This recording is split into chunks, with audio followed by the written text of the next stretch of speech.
This is the elevator of the Paradox Museum on Las Vegas Boulevard, Las Vegas, Nevada. It is a Schindler 5500.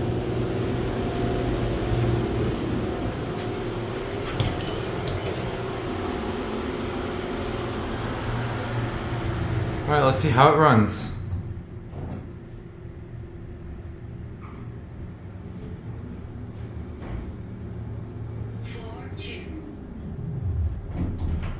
No floor passing chime. No idea what this place is, but it exists. No camera in this one. It's a nice elevator. This one doesn't have a floor passing chime.